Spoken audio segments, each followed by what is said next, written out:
আসসালামু আলাইকুম, আমন্ত্রণ জানাচ্ছি মাই টিভি রাতের সংবাদে। আপনাদের সঙ্গে রয়েছে আমি কামরুন নাহার আজাদ স্বপ্না। শুরুতেই সংবাদ শিরোনাম। করোনায় দেশে একদিনে রেকর্ড ৭৪ জনের মৃত্যু। মহামারী থেকে মানুষকে রক্ষায় প্রয়োজনে আরও কঠোর পদক্ষেপ, বললেন প্রধানমন্ত্রী। স্বাস্থ্যবিধি মেনে ৯টা ৫টা খোলা থাকবে দোকানপাট, শপিং মল। নির্দেশনা কার্যকর ১৩ এপ্রিল অবধি। শিক্ষা প্রতিষ্ঠান খুললে ব্যবস্থা নেওয়ার হুঁশিয়ারি। ঢিলেঢালাভাবে কাটছে লকডাউনের চতুর্থ দিন। গণপরিবহনে ভিড় নেই, বাড়তি ভাড়া নিলে কঠোর ব্যবস্থার হুঁশিয়ারি সেতুমন্ত্রী। করোনা টিকায় দ্বিতীয় ডোজ দেওয়া শুরু। প্রথম দিনে নিলেন বিশিষ্টজনেরা, ২ ডোজ নিলেই মিলবে টিকা পাসপোর্ট, জানালেন আইসিটি প্রতিমন্ত্রী। শুনছিলেন শিরোনাম, যাব বিস্তারিত সংবাদ। শুরুতেই করোনার ও লকডাউন প্রসঙ্গ। দেশে করোনায় আক্রান্ত হয়ে একদিনের রেকর্ড ৭৪ জনের মৃত্যু হয়েছে। তবে নতুন রোগী শনাক্ত কমে ৭,০০০-এর নিচে নেমেছে। গত ২৪ ঘন্টায় ৬,৪৫৮ জন শনাক্ত হয়েছে। বিকেলে স্বাস্থ্য অধিদপ্তর জানিয়েছে ২৪ ঘন্টায় মৃত ৭৪ জনকে নিয়ে করোনায় ৯,৫২১ জনের মৃত্যু হলো। আর নতুন শনাক্তদের নিয়ে আক্রান্তের সংখ্যা দাঁড়ালো ৬,৬৬,১৩২ জন। দেশে গত বছর ৮ মার্চ করোনার প্রথম রোগী শনাক্ত হয়। ১০ দিন পর ১৮ মার্চ প্রথম মারা যায়। এক বছর পর গত ৫ এপ্রিল মঙ্গলবার একদিনে সর্বোচ্চ ৬৬ জনের মৃত্যু হয়। তবে বৃহস্পতিবার সেই রেকর্ড ভেঙে নতুন রেকর্ড ৭৪ জন হলো। সংক্রমণও এবার মার্চের শেষ দিকে দিনে ৫,০০০ অতিক্রম করে। ২৯ মার্চ শনাক্ত হয় ৫,১৮১ জন। ৩১ মার্চ ৫,৩৮৫ জন। ১ এপ্রিল শনাক্ত বেড়ে দাঁড়ায় ৬,৪৬৯ জন। ২ এপ্রিল ৬,৮৩০ জন। এরপর ৪ এপ্রিল রেকর্ড একদিনে শনাক্ত দাঁড়ায় ৭,০৮৭ জন। ৫ এপ্রিল হয় ৭,২১৩ জন। বুধবার শনাক্তের সর্বোচ্চ রেকর্ড ৭,৬২৬ জন।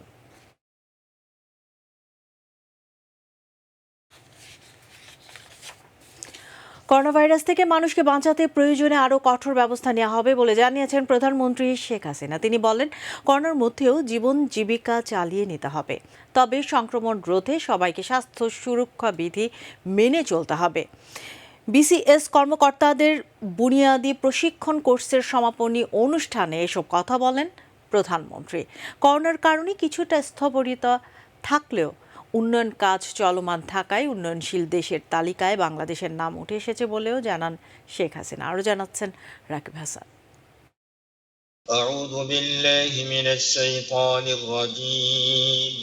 লোক প্রশাসন প্রশিক্ষণ কেন্দ্রে বিসিএস কর্মকর্তাদের ৭১তম বুনিয়াদী প্রশিক্ষণ কোর্সের সমাপনী অনুষ্ঠানে গণভবন থেকে ভার্চুয়ালি যুক্ত হন প্রধানমন্ত্রী শেখ হাসিনা। ১৪২৭ কর্মকর্তাদের উদ্দেশ্যে দেয়া বক্তব্যে গণমুখী প্রশাসন গড়ে তুলতে সরকারের নেওয়া নানা পদক্ষেপের কথা তুলে ধরেন তিনি। গণমুখী জনপ্রশাসন ব্যবস্থা সংহত করার জন্য আমরা বিভিন্ন কার্যক্রম গ্রহণ করেছি। সিভিল সার্ভিসের সদস্যদের দেশে বিদেশে প্রশিক্ষণের ব্যবস্থা নেওয়া হয়েছে। মানে বিশ্বের সাথে তাল মিলিয়ে চলার উপযুক্ত আমাদের কর্মকর্তাদের বা কর্মচারীরা যদি হয়, সেদিকে বিশেষভাবে আমরা ব্যবস্থা নিয়েছি এবং আমরা সেখানে ফেলোশিপ দিচ্ছি, বৃত্তি দিচ্ছি, অনুদান দিচ্ছি, যেখানে যেটা প্রয়োজন আমরা সেভাবেই কিন্তু ব্যবস্থা নিচ্ছি। উন্নত সমৃদ্ধ বাংলাদেশ গড়তে সতত নিষ্ঠার সঙ্গে দায়িত্ব পালন করতে প্রশাসনের নবীন কর্মকর্তাদের প্রতি নির্দেশ দেন সরকার প্রধান। ৪১-এর উন্নত বাংলাদেশ গড়বার সৈনিক হচ্ছে আজকের এই নতুন প্রজন্ম, যারা রাষ্ট্রীয় দায়িত্বে যোগ দেবেন। এবং এই কথাটা সবসময় মনে রাখতে হবে, আত্মবিশ্বাস নিয়ে সততার সাথে নিষ্ঠার সাথে নিজ নিজ দায়িত্ব পালন করতে হবে। সবসময় একটা কথা মনে রাখতে হবে যে বাংলাদেশ আমাদের মাতৃভূমি, আমরা বাঙালি, আমরা যুদ্ধ করে বিজয় অর্জন করেছি, আমরা বিশ্বের বুকে মাথা উঁচু করে সম্মানের সাথে চলব। করোনার প্রকোপ বেড়ে যাওয়ায় স্বাস্থ্যবিধি মেনে চলার উপর গুরুত্ব আরোপ করে প্রয়োজনে আরও কঠোর পদক্ষেপ নেওয়া হবে বলে জানান শেখ হাসিনা। করোনা ভাইরাস এখন একটা মহামারী আকারে দেখা দিয়েছে এবং আমরাও সেই ধাক্কাটা দেখতে পাচ্ছি। কাজেই আমাদের তাৎক্ষণিক কিছু ব্যবস্থা আমরা নিলেও হয়তো ভবিষ্যতে আরও কঠোর পদক্ষেপ আমাদের নিতে হবে মানুষকে বাঁচানোর জন্য, এবং সেটা আমরা নেব। আপনারাও এ ব্যাপারে সতর্ক থাকবেন নিজেকে সুরক্ষিত রাখবেন, স্বাস্থ্যবিধি মেনে চলবেন এবং অপরকেও যাতে সুরক্ষিত থাকে সেদিকে বিশেষভাবে দৃষ্টি দিবেন। এর আগে প্রধানমন্ত্রীর পক্ষে কোর্সে প্রথম, দ্বিতীয় ও তৃতীয় স্থান অর্জনকারীদের হাতে পুরস্কার তুলে দেন জনপ্রশাসন প্রতিমন্ত্রী ফরহাদ হোসেন। রাকিব হাসান, মাই টিভি, ঢাকা। করোনা সংক্রমণ ও লকডাউনের মধ্যে স্বাস্থ্যবিধি মেনে কাল শুক্রবার থেকে সকাল 9টা থেকে বিকেল 5টা পর্যন্ত দোকানপাট ও শপিং মল খোলা রাখা যাবে। তবে স্বাস্থ্যবিধি না মানলে আইনানুগ ব্যবস্থা নেবে সরকার। দুপুরে মন্ত্রিপরিষদ বিভাগের প্রজ্ঞাপনের সরকারের এই সিদ্ধান্তের কথা জানানো হয়। প্রজ্ঞাপনে বলা হয়েছে, শুক্রবার থেকে আগামী 13 এপ্রিল মঙ্গলবার পর্যন্ত 8 ঘন্টা দোকানপাট ও শপিং মল খোলা রাখা যাবে। জানা গেছে, আগামী 14 এপ্রিল বুধবার বাংলা নববর্ষ, তাই পহেলা বৈশাখের আগ পর্যন্ত দোকানপাট ও শপিং মল খোলা রাখার সিদ্ধান্ত নিয়েছে সরকার। এরপরে খোলা থাকবে কিনা সে বিষয়ে প্রজ্ঞাপনে কিছু বলা হয়নি। লকডাউন জারির পর সোমবার থেকে বন্ধ রয়েছে মার্কেট ও শপিং মল।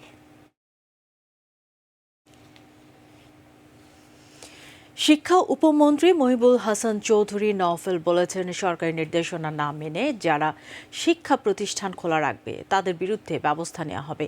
এরই মধ্যে এ বিষয়ে পুলিশ প্রশাসনকে নির্দেশনা দেওয়া হয়েছে। দুপুরে চট্টগ্রাম মেডিকেল কলেজ হাসপাতালে করোনার দ্বিতীয় ডোজ গ্রহণ শেষে সাংবাদিকদের এসব তথ্য জানান শিক্ষা উপমন্ত্রী। এক প্রশ্নের জবাবে তিনি বলেন, কওমি শিক্ষা প্রতিষ্ঠানের ব্যক্তিরা অপরাধমূলক কর্মকাণ্ড করে থাকলে তাদের স্বীকৃতি ও মর্যাদার বিষয়টি পুনরায় বিবেচনা করা হবে। মহিবুল হাসান চৌধুরী নওফেল 250 শয্যা বিশিষ্ট চট্টগ্রাম জেনারেল হাসপাতালে নবযুক্ত 8টি আইসিইউ বেডের শুভ উদ্বোধন করেন। ইসলামিক স্টাডিজে মাস্টার্সের সমমর্যাদা দিয়েছি। অপরাধমূলক কাজ যদি এই প্রতিষ্ঠানগুলো করতে থাকে, এখান থেকে কেউ করে থাকে, তাহলে নিশ্চয়ই তার যে ডিগ্রির স্বীকৃতি এবং সার্বিকভাবে সামাজিক স্বীকৃতি সব কিছুই আমাদের বিবেচনা করে দেখতে হবে। অর্থনৈতিকভাবে তারা কোন পর্যায়ে আছে সেগুলো আমরা বিবেচনা করে দেখব এবং তাদেরকে আমরা নিয়ন্ত্রণ করব। সংক্রমণ ঊর্ধ্বগতির মধ্যে দেশে করোনা টিকার দ্বিতীয় ডোজ দেওয়া শুরু হয়েছে। প্রথম দিনে রাজধানীতে দ্বিতীয় ডোজ টিকা নিয়েছেন সরকারের কয়েকজন মন্ত্রী, প্রধান বিচারপতি, প্রধান নির্বাচন কমিশনার সহ বিশিষ্টজনরা। টিকা গ্রহণের পর তথ্য ও যোগাযোগ প্রযুক্তি প্রতিমন্ত্রী জুনায়েদ আহমেদ পলক জানান, 2 ডোজ টিকা নিলে পাওয়া যাবে টিকা পাসপোর্ট। দৈনিক রঙের রিপোর্ট। প্রথম ডোজের টিকা কার্যক্রম শেষ হওয়ার কিছুদিন পর আবারও সরগরম টিকা কেন্দ্রগুলো। করোনা টিকার দ্বিতীয় ডোজ নিতে প্রথম দিনেই ভিড় জনসাধারণের। প্রথম ডোজ টিকা নেয়ার 2 মাস অতিবাহিত না হওয়া পর্যন্ত দ্বিতীয় ডোজ টিকা নেওয়া যাবে না। পর্যায়ক্রমে যাদের 2 মাস পূরণ হবে তাদের মোবাইলে অবহিতকরণ মেসেজ পাঠানো হবে। এ নিয়ে বিভ্রান্ত না হওয়ার আহ্বান সংশ্লিষ্টদের। করোনার সংক্রমণ বাড়তে থাকায় টিকা গ্রহণ নিয়ে কেউ যেন অবহেলা না করেন সেই পরামর্শ দেন বিশেষজ্ঞরা। আমরা স্বতঃস্ফূর্তভাবে এই ইনজেকশন নেই, তাহলে করোনার কমপ্লিকেশন কম হবে এবং 14 দিন পরে ইমিউনিটি গ্রো করে যাবে, এটা বলা আছে। তো সেই ক্ষেত্রে যারা এখনও ফার্স্ট ডোজ নেয় নাই তাদেরও নিতে বলি, যারা দ্বিতীয় ডোজ এখনও নেন নাই সবাই নিয়ে নেবেন তার তারিখ মতো। দ্বিতীয় ডোজ টিকাদানের শুরুর দিনে বঙ্গবন্ধু শেখ মুজিব মেডিকেল বিশ্ববিদ্যালয়ে টিকা নেন আইসিটি ও নৌপরিবহন প্রতিমন্ত্রী। এ সময় আইসিটি প্রতিমন্ত্রী বলেন, যাদের দ্বিতীয় টিকা নেওয়া সম্পন্ন হবে তাদের টিকা পাসপোর্ট দেয়া হবে। আমরা দ্বিতীয় ডোজ দেওয়ার পরে আমাদের ভ্যাকসিন সার্টিফিকেট অটোমেটিক জেনারেট হবে এবং আমরা একটা ভ্যাকসিন পাসপোর্টও আমরা দেওয়ার জন্য আমরা ইতিমধ্যেই আমাদের প্রযুক্তিগত প্রস্তুতি আমরা গ্রহণ করেছি। কাজে সরকারের পক্ষ থেকে সব ধরনের চেষ্টা চলে যাচ্ছে, কিন্তু আমাদের সবথেকে যেটা প্রয়োজন যে সচেতনতা। সংক্রমণ রোধে টিকা কার্যক্রমকে আরও গতিশীল করা উচিত বলে মনে করেন সাধারণ মানুষ। যে পর্যন্ত গভর্নমেন্ট অ্যালাউ করতে পারে এজ লেভেল, তাদের সবার টিকা নেওয়া উচিত। আজকে দ্বিতীয় ডোজ সম্পূর্ণ করলাম, আমি মনে করি সবাই টিকাটা নেওয়া উচিত। ইমিউনিটি ফোর্স বিল্ড আপের জন্য এটা ব্যবহার করা হয় ওয়ার্ল্ড ওয়াইড রিসার্চ করার পর। এই ভ্যাকসিন অবশ্যই কার্যকর। তবে টিকা নিলেও করোনা থেকে প্রকৃত সুরক্ষার জন্য স্বাস্থ্যবিধি মেনে চলার আহ্বান সবার। অনেক মানুষের ক্ষতিগ্রস্ত হওয়ার সম্ভাবনা থাকে, তখন লকডাউনটা হওয়া উচিত। তবে লকডাউনে যাতে মানুষের ব্যক্তিগত জীবন কিংবা জীবিকা সেরকমভাবে ব্যাহত না হয়, সেটাও যদি রাষ্ট্র দেখতে পারে, সেদিকে যদি মনোযোগী হয়, সেই ব্যাপারে কিছু নীতি গ্রহণ করে, সেটা কাম্য। দৈনিক রং, মাই টিভি, ঢাকা। করোনা আক্রান্ত রোগীদের চিকিৎসা সেবা দিতে ঢাকায় বক্ষব্যাধি সহ বিভিন্ন হাসপাতালে আরও 700 থেকে 800 বেড বাড়ানোর চেষ্টা করা হচ্ছে বলে জানিয়েছেন স্বাস্থ্য সচিব লোকমান হোসেন মিয়া। দুপুরে সচিবালয়ে সাংবাদিকদের প্রশ্নের জবাবে তিনি একথা জানান। সচিব বলেন, সীমাবদ্ধতা সত্ত্বেও সরকারের আন্তরিকতার কোনো ঘাটতি নেই। সবাইকে মাস্ক পরার পাশাপাশি সচেতন হওয়ার অনুরোধ জানান তিনি। টিকার বিকল্প উৎস খোঁজা হচ্ছে বলেও জানান লোকমান হোসেন মিয়া। শুরু আছে, আপনারা চলমান আছে। আমরা সম্মিলিতভাবে এই জাতির বিশেষ সময় সকলকে নিয়ে এটা মোকাবেলা, আর আপনাদের মাধ্যমে একটা বিশেষ অনুরোধ করব, আমাদের মানুষদেরকে একটু সচেতনতা হওয়ার জন্য একটু অনুরোধ করেন। রাজধানীতে ঢিলেঢালাভাবে কাটছে লকডাউনের চতুর্থ দিন। গণপরিবহন চলছে, তবে যাত্রী সংকট থাকায় অর্ধেকের বেশি আসন খালি থাকছে। কোথাও কোথাও বাড়তি ভাড়া আদায়ের অভিযোগ রয়েছে। দূরপাল্লার বাস চলাচল বন্ধ থাকায় ভোগান্তিতে সাধারণ মানুষ। ঝুঁকি নিয়েই অনেকে সিএনজি ও মোটরসাইকেলে চেপে দূরের গন্তব্যে রওনা দিচ্ছেন। এজন্য গুনতি হচ্ছে বাড়তি ভাড়া। আরও জানাচ্ছেন জাহিদ আহমেদ বাবু।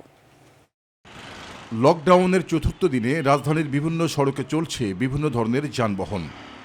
যাত্রী সংকট থাকায় অর্ধেকের বেশি আসন খালি রেখেই চলছে গণপরিবহন। এই কারণ দেখিয়ে কোথাও কোথাও বেশি ভাড়া আদায়ের অভিযোগ করেন যাত্রীরা।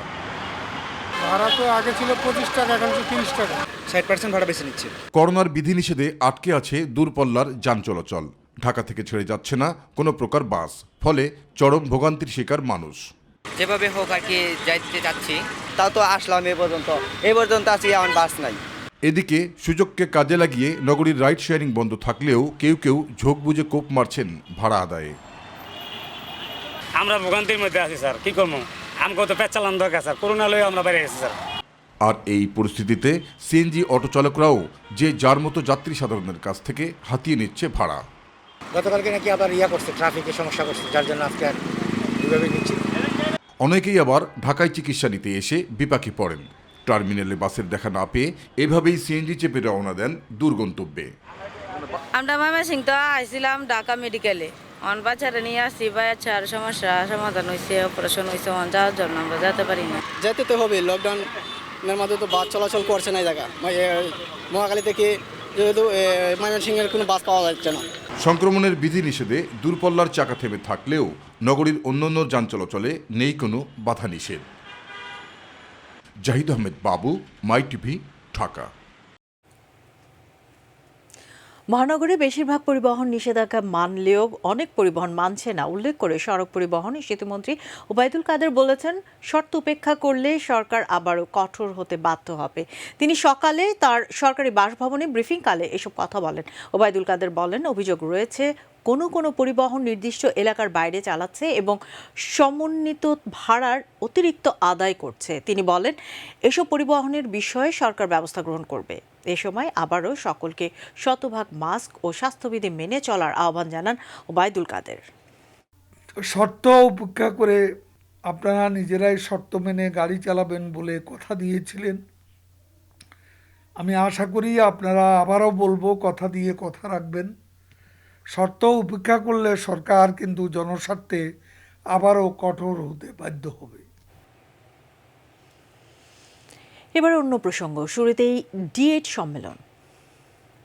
রোহিঙ্গা প্রত্যাবাসনে মিয়ানমারের ওপর চাপ প্রয়োগের জন্য D8 সদস্য দেশগুলোর প্রতি আহ্বান জানিয়েছেন প্রধানমন্ত্রী শেখ হাসিনা।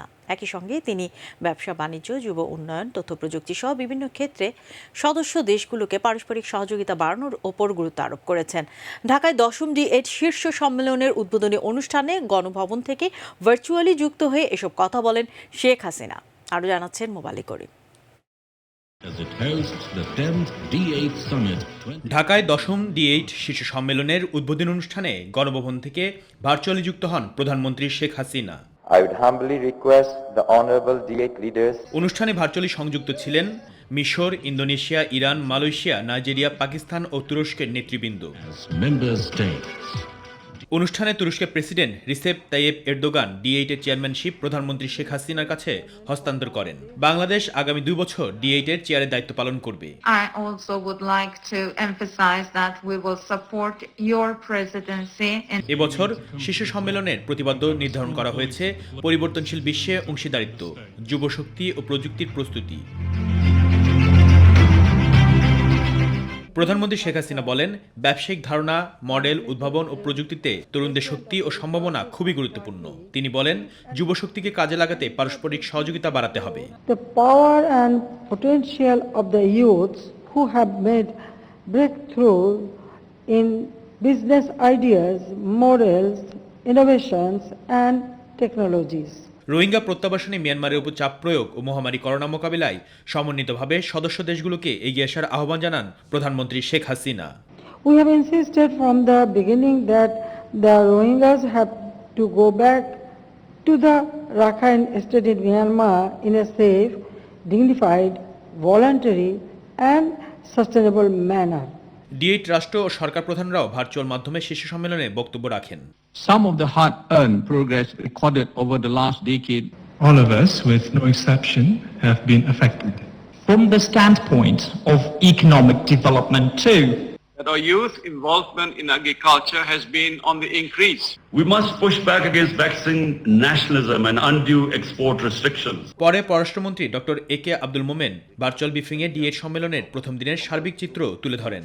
একটি হলো ইউথ সামিট। এই ইউথ সামিট তারা খুব পছন্দ করেছে, কারণ এই D8 কান্ট্রিগুলোতে আপনার এই ইউথের সংখ্যা অনেক। মুবাল্লিক করিম, মাই টিভি, ঢাকা। একটি পক্ষ দেশকে আফগানিস্তান বানানোর ষড়যন্ত্র করছে। এরই অংশ হিসেবে পরিকল্পিতভাবে দেশের বিভিন্ন স্থানে হামলা চালাচ্ছে বলে মন্তব্য করেছেন আওয়ামী লীগের যুগ্ম সাধারণ সম্পাদক মাহবুবুল আলম হানিফ। তিনি বলেন, এসব ধ্বংসযজ্ঞে যারাই জড়িত তাদের কাউকেই ছাড় দেওয়া হবে না। দুপুরে কেন্দ্রীয় আওয়ামী লীগের একটি প্রতিনিধি দল হামলায় ক্ষতিগ্রস্ত ফরিদপুরের সালতা উপজেলা পরিদর্শন শেষে প্রতিবাদ সমাবেশে এসব কথা বলেন মাহবুবুল আলম হানিফ। উপজেলা আওয়ামী লীগ আয়োজিত সভায় দলের প্রেসিডিয়াম সদস্য কর্নেল ফারুক খান ও আব্দুর রহমান, যুগ্ম সাধারণ সম্পাদক আফম বাহাউদ্দিন নাসিম, সাংগঠনিক সম্পাদক মির্জা আজম ও SM কামাল উপস্থিত ছিলেন। যারা এই ধরনের রাষ্ট্রের সম্পত্তি ধ্বংস করেছেন, এই জনপ্রয়া করেছেন, প্রত্যেককে খুঁজে খুঁজে বের করে এদেরকে কঠোর আইনের ব্যবস্থা নেওয়া হবে। 5 দিনের সফরে ঢাকায় এসেছেন ভারতের সেনাবাহিনী প্রধান জেনারেল মনোজ মুকুন্দ নরভানে। সকালে তিনি ঢাকায় পৌঁছেই সেনানিবাসে শিখা অনির্বাণে ফুল দিয়ে মুক্তিযুদ্ধে আত্মত্যাগকারী বাংলাদেশ সশস্ত্র বাহিনীর সদস্যদের প্রতি শ্রদ্ধা জানান। ভারতীয় সেনা প্রধানের সঙ্গে তার স্ত্রী বীণা নরভানে এবং 2 সদস্যের একটি প্রতিনিধি দল রয়েছে। আগামী 12 এপ্রিল বঙ্গবন্ধুর জন্মশতবর্ষ ও স্বাধীনতার সুবর্ণ জয়ন্তীর উপলক্ষে শান্তির অগ্রসেনা শীর্ষক যৌথ সামরিক অনুশীলনের সমাপনী অনুষ্ঠানে যোগ দেবেন জেনারেল নরভানে। বাংলাদেশ সেনাবাহিনী প্রধান জেনারেল আজিজ আহমেদের আমন্ত্রণে তার এ সফর বলে জানিয়েছেন ভারতীয় হাইকমিশন। বাংলাদেশ সেনা প্রধানের হাতেই উপহার হিসেবে 1 লাখ ডোজ করোনার টিকা তুলে দেন ভারতের সেনাপ্রধান জেনারেল মনোজ মুকুন্দ নরভানে। দর্শনার্থীর পদচারণা কিছুটা বেড়েছে অমর 21 বইমেলায়। টুকটাক বিক্রিও হচ্ছে বই, তবুও আশঙ্কা কাটছে না লেখক প্রকাশকদের। তাদের মতে টানা জটিলতায় থমকে থাকা এবারের বইমেলায় ফিরবে না কাঙ্ক্ষিত প্রাণ চাঞ্চল্যতা। শিলু রেজা রিপোর্ট। 22তম দিনে পা রাখল 21 বইমেলা। করোনার ভিন্ন আবহে দৃশ্য প্রতিদিনের মতোই, সব যেন থমকে রয়েছে এক লহমায়। আগে তো মানুষকে বাঁচতে হবে, সেজন্য সরকার যে বিধিনিষেধ বা দিয়েছে সেটাকে মেনেই আমাদেরকে এই বইমেলা আসতে হচ্ছে। বইমেলা তো আসবেই, বছর বছর আসবে, আমরাও আসবো, উৎসাহ থাকবে। সেইভাবে ওই করোনাটাকেই প্রাধান্য দেওয়া উচিত। বইমেলার শুরুর দিকে মানুষের একটি বড় সমাগম ছিল, কিন্তু হঠাৎ করে করোনা পরিস্থিতি বৃদ্ধির কারণে লকডাউন দেওয়া হয় এবং এর ফলে এই বইমেলার যে সৌন্দর্য সেটি অনেকটা ম্লান হয়ে গিয়েছে। বর্তমান যেই বইমেলা চলতেছে 2021, এই বইমেলাতে অন্যান্য বছরের তুলনায় জনসমাগম স্বাভাবিকভাবেই কম রয়েছে। বইয়ের বিক্রি নিয়ে হতাশায় লেখক প্রকাশকরা। অন্যান্য বছরের সঙ্গে তুলনা করলে তো অবশ্যই সেখানে একটা খরা, একটা ভীষণ রকম শূন্যতা। এবার হচ্ছে বৈশ্বিক যে করোনা মহামারী, এই কারণে পাঠকরা অনেক আগ্রহ কম বা এখনো আসতে পারে না। একটা আশাবাদী হচ্ছিলাম যে সম্ভবত আমরা কাটিয়ে উঠব, তো আবার এই যে যখন লকডাউনটা চলে এলো তখন মানুষ কিন্তু আবার ঘরমুখী হলো। মুনাফা না হোক অন্তত ছাপাখানার খরচ উঠবে কিনা তা নিয়েও শঙ্কা। 5টা পরে বন্ধ হচ্ছে, 4:30 পরে গেট বন্ধ, সব কিছু মিলে মোটামুটি বিক্রিও সেরকম হচ্ছে না রোদের জন্য। লোকজন না আসতে বলে তো কখনোই বেচাকেনা হয় না, ঠিক না? যে কারণে আমাদের কোনো বেচাকেনাই নাই, একদম বেচাকেনা নাই। এখন যে দিনগুলো আছে আমরা কোনোভাবেই ক্ষতি তো পুষিয়ে নিতে পারবোই না, কিন্তু একরাশ হতাশার মানে বেদনার ভার নিয়ে আমাদেরকে ঘরে ফিরতে হবে। আমার এখন মনে হচ্ছে যে আমরা যেইভাবে ইনভেস্ট করেছি মেলাতে তার থেকে আমরা এখন বেশি ক্ষতিগ্রস্ত হয়ে যাচ্ছি। হ্যাঁ, এখন পরবর্তী আমরা কিভাবে চলবো সেটা এখন বড় প্রশ্ন, আমাদের একটা চ্যালেঞ্জ। খরচ তো মোটেই উঠবে না, কোনো দিন 1-2টা বই বিক্রি হয়, যাতায়াত খরচটাও উঠছে না। টুকটাক বিক্রিতেও আড়মোড়া ভাঙছে না মেলা প্রাঙ্গণে। সামনে নিষেধাজ্ঞা শিথিলে একটু হলেও সেই শঙ্কা কাটিয়ে ওঠার আশায় মেলা কর্তৃপক্ষ। শিউলি রোজা, মাই টিভি, ঢাকা। এবার আমাদের কৃষি।